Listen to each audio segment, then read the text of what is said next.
Friends, स्वागत है आप सबका आपके अपने चैनल रंजन स्टडी में। फ्रेंड्स, ये जीके जीएस का सीरीज़ हम चला रहे थे, तो ये जो सीरीज़ है ये आपका सीरीज़ नंबर 8 होने वाला है।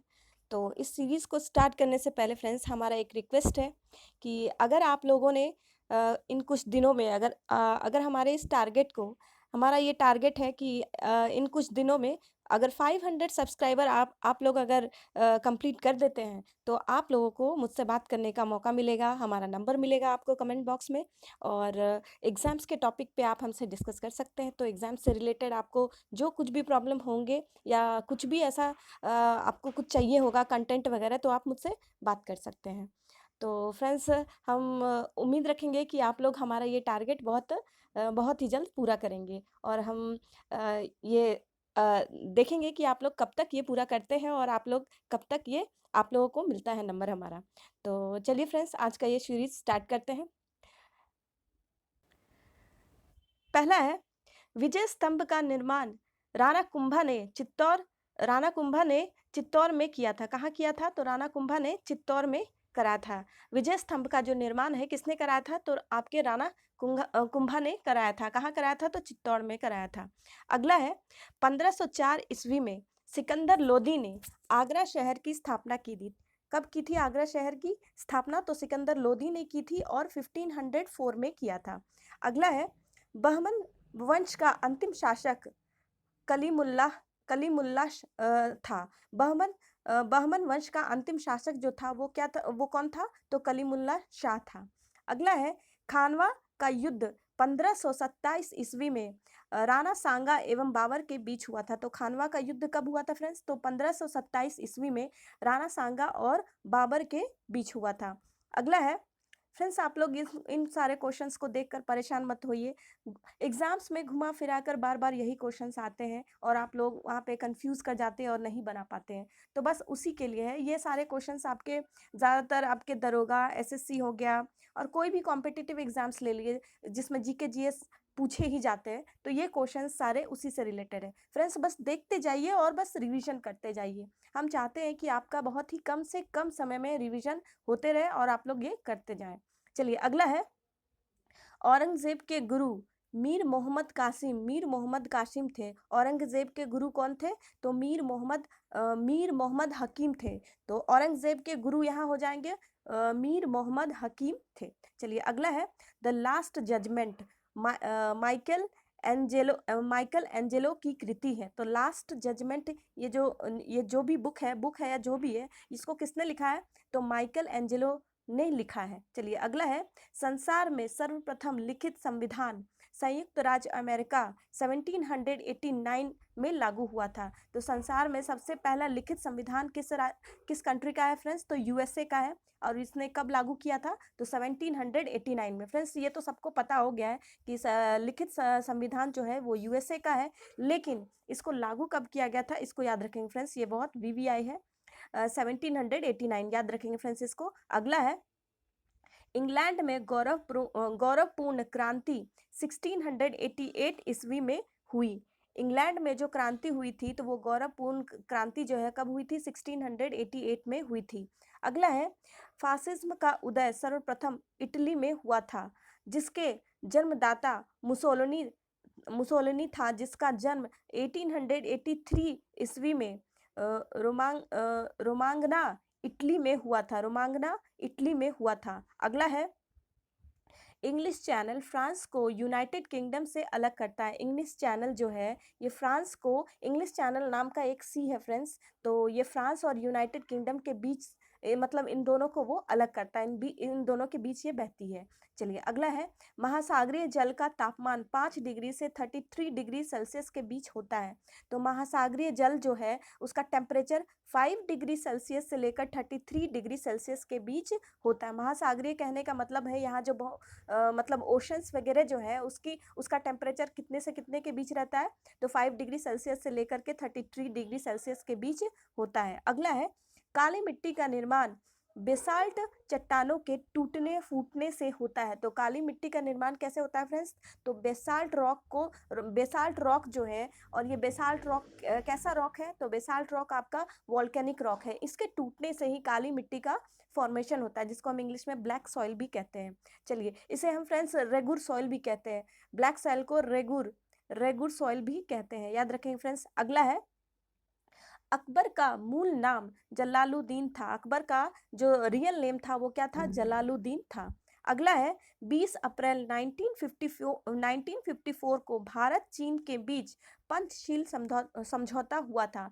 ये कभी कभी क्वेश्चन पूछ लेता है फ्रेंड्स कि पंचशील जो है समझौता किन दो देशों के बीच हुआ था? तो भारत और चाइना के बीच हुआ था। और कब हुआ था? तो 20 अप्रैल 1954 को हुआ था। 20 अप्रैल 1954 को हुआ था। फ्रेंड्स, इस क्वेश्चन को मैंने कैसे याद किया था हम आप लोगों को बता देते हैं। पंचशील में देखिए, यहाँ पे पंच लिखा है, तो पंच का मतलब होता है 5। तो 5 ना होकर के एक कम हो जाएगा, 4 हो जाएगा। तो उसी तरह यहाँ पे आप लोग याद रखेंगे 1954। तो 20 अप्रैल 1954 इस तरह से आप लोग याद रखेंगे कि पंचशील में पंच लिखा है, तो पंच मतलब 5 से रिलेटेड ही होगा कुछ, तो 1954 आपको बहुत जल्दी याद आ जाएगा। मतलब आपके माइंड में ये बात स्ट्राइक करेगी और आपको याद रह जाएगा ये क्वेश्चन। चलिए, अगला है, मुद्रास्फीति का कारण है उत्पादन में कमी और मुद्रा पूर्ति में बढ़त। मुद्रास्फीति का कारण क्या होता है? उत्पादन में कमी और मुद्रा पूर्ति में बढ़त होता है। चलिए, अगला है, नेक्स्ट क्वेश्चन है, सहकारिता आयोग का गठन 1983 में संसद ने किया था, जिसका संबंध केंद्र राज्य मामलों से है। तो सहकारिता आयोग जब भी लिखा आएगा तो समझ जाइएगा उसका रिलेशन किससे है? सेंटर और स्टेट से है। किससे है? सेंटर और स्टेट से है। इसका गठन कब किया गया था? तो 1983 में किया गया था। 1983 में किया गया था, याद रखेंगे इसको। अगला है, भारत एवं विश्व का न्यूनतम वर्षा वाला क्षेत्र।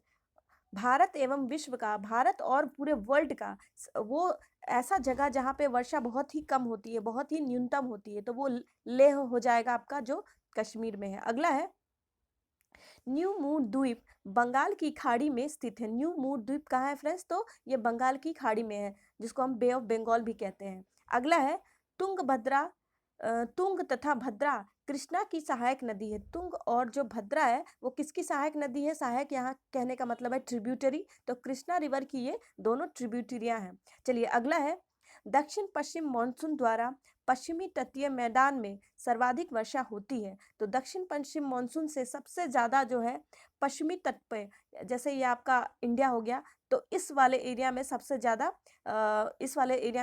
वर्षा होती है दक्षिण पश्चिम मानसून से, जिसको हम कहते हैं साउथ वेस्ट मानसून। अगला है, फलों और सब्जियों में विटामिन डी नहीं होता है। फलों और सब्जियों में क्या नहीं पाया जाता है? तो विटामिन डी नहीं पाया जाता है। चलिए, अगला है, पारा सीने बार से निकाला जाता है। पारा जो है, पारा जिसको हम मरकरी कहते हैं, मरकरी का मतलब ओर कह लीजिए, यहाँ पे मरकरी का ओर क्या होता है? तो सीने बार होता है। तो मरकरी को हम सीने बार से निकालते हैं। चलिए, अगला है, मंगलम मंगलम मंगलम सिंचाई योजना केरल में है। मंगलम सिंचाई योजना जो है वो कहाँ का है? तो केरल का है। चलिए, अगला है, भारत की पहली महिला कर्नम मल्लेश्वरी है, जिसने ओलंपिक में पदक कांस्य पदक जीता। जिसने ओलंपिक में कौन सी पदक जीता? तो कांस्य पदक जीता। भारत की पहली महिला जो है वो कर्नम मल्लेश्वरी है, जिसने ओलंपिक में कांस्य पदक जीता है। चलिए, अगला है, महात्मा गांधी को सर्वप्रथम सुभाष चंद्र बोस ने राष्ट्रपिता कहकर संबोधित किया था। तो महात्मा गांधी जी को राष्ट्रपिता का नाम किसने दिया था? तो सुभाष चंद्र बोस जी ने दिया था। चलिए, अगला है, हजारनामा मंदिर हम्पी कर्नाटक में स्थित है। हजारनामा मंदिर जो है वो कहाँ है? तो ह से हजारनामा और ह से हम्पी याद रखिए आप लोग, और ये कहाँ है? तो कर्नाटक में है। ऐसे याद रखेंगे तो आप लोगों को याद रह जाएगा। चलिए, अगला है, अंतर्राष्ट्रीय चावल अनुसंधान संस्थान मनीला फिलीपींस में है। कहाँ है? अंतर्राष्ट्रीय चावल अनुसंधान संस्थान मनीला फिलीपींस में है। और यहीं पे अगर राष्ट्रीय पूछ लेगा फ्रेंड्स, ये तो इंटरनेशनल पूछा है, इंटरनेशनल राइस और ये अनुसंधान संस्थान ये कहाँ है? तो मनीला आपके फिलीपींस में है। और अगर राष्ट्रीय पूछ लेगा तो ये हो जाएगा आपका उड़ीसा के कटक में हो जाएगा। क्या हो जाएगा? उड़ीसा के कटक में, उड़ीसा के कटक में हो जाएगा, याद रखेंगे इसको फ्रेंड्स। अगला है ओलंपिक झंडा 1913 में तैयार हुआ था। तो ओलंपिक में जो झंडा फहराया जाता है, आप लोग देखे होंगे ओलंपिक का झंडा कैसा होता है फ्रेंड्स, तो उसमें 5 सर्कल होते हैं इस तरह से, 3 ऊपर होते हैं और 2 नीचे होते हैं, ऐसे होते हैं। ये सारे आपके कॉन्टिनेंट को दर्शाते हैं। ये जो 5 सर्कल है, ये आपके सारे कॉन्टिनेंट को दर्शाते हैं। और ये यही झंडा, यही फ्लैग कब बनाया गया था, तो 1913 में बनाया गया था। कब बनाया गया था, तो 1913 में बनाया गया था। देखिए फ्रेंड्स, यहाँ पे आपका जलियनवाला बाग 1919 में हुआ था, और वो हुआ था 13 अप्रैल को हुआ था। इसी 13 अप्रैल को याद रखेंगे तो उसी समय मतलब 1919 में नहीं, उससे और पहले 1913 में आपका ये ओलंपिक झंडा बन के तैयार हो गया था। जब आप लोग नंबर्स को ऐसे रिलेट करेंगे ना, तो आप जीके जीएस को भी याद कर पाएंगे, मतलब आप कनेक्ट कर लेंगे अच्छे से और आपको याद रह जाएगा। चलिए आगे देखते हैं। प्रथम विश्व कप फुटबॉल 1930 में उरुग्वे और अर्जेंटीना के बीच शताब्दी स्टेडियम मोंटवीडियो में खेला गया था। कहाँ खेला गया था, मोंटवीडियो में खेला गया था। चलिए अगला है बम के दर्शन के लेखक भगवती चरण बोहरा है। तो बम के दर्शन के लेखक कौन है, तो भगवती चरण बोहरा है। तो बी से बम याद रखिए और बी से बोहरा याद रखिए, ऐसे आप लोग याद कर पाएंगे। फ्रेंड्स, जिस जिस क्वेश्चन में आप लोगों को हम कुछ हिंट्स दे पाए कि इस क्वेश्चन को आपको कैसे याद रखना है, तो हम आपको जरूर देंगे, बाकी आप लोग देखते जाइए। चलिए अगला है हॉकी का पहला विश्व कप 1971 में बार्सिलोना में खेला गया था। हॉकी का पहला विश्व कप, हॉकी का, ये किसका कह रहा है, तो हॉकी का। और हॉकी जो है वो नेशनल खेल किसका है, हॉकी नेशनल खेल इंडिया का है। और इसको सबसे पहला मतलब विश्व कप ये खेला कहाँ खेला गया था, तो बार्सिलोना 1971 में खेला गया था। अगला है राज्यसभा का सर्वप्रथम गठन 3 अप्रैल 1952 को हुआ था। तो राज्यसभा का सर्वप्रथम जो गठन हुआ था वो 3 अप्रैल 1952 को हुआ था। याद रखेंगे इसको फ्रेंड्स, ये भी क्वेश्चन बहुत वीवीआई है। चलिए अगला देख लेते हैं। नेक्स्ट है सुपर कंप्यूटर के आविष्कारक जे एन वैन टेस्ले है। जे एन वैन टेस्ले है, कौन है, तो जे एन वैन टेस्ले हो जाएंगे। इसको थोड़ा सा याद रखेंगे आप लोग फ्रेंड्स।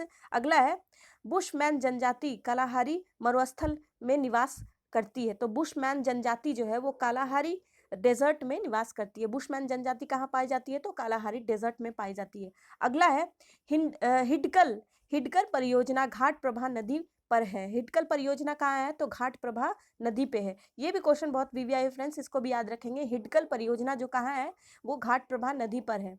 ओजोन परत की मोटाई मापने वाली इकाई डॉप्सन है। ओजोन जो परत है, ओजोन जो लेयर है, इसको हम किस में मापते हैं, मतलब मेजर करते हैं, तो डॉप्सन में इसको मेजर करते हैं। चलिए अगला है ज्ञानपीठ पुरस्कार प्राप्त करने वाली प्रथम महिला साहित्यकार अन्नपूर्णा। प्रथम महिला साहित्यकार कौन, ज्ञानपीठ पुरस्कार प्राप्त करने वाली प्रथम महिला साहित्यकार अन्नपूर्णा देवी थी। चलिए अगला है गुरु नानक देव का जन्म 1469 ईस्वी में हुआ था। कब हुआ था, गुरु नानक देव जी का जन्म 1469 ईस्वी में हुआ था। चलिए अगला है ओलंपिक में भारत को सबसे पहला स्वर्ण पदक एम्स्टरडैम में मिला था। तो ओलंपिक में भारत को सबसे पहला स्वर्ण पदक मतलब गोल्ड मेडल कब मिला था, तो एम्स्टरडैम में मिला था। चलिए अगला है भारत में प्रथम मकबरा नसीरुद्दीन मोहम्मद का मकबरा है। तो भारत में सबसे पहला मकबरा जो है वो किसका है,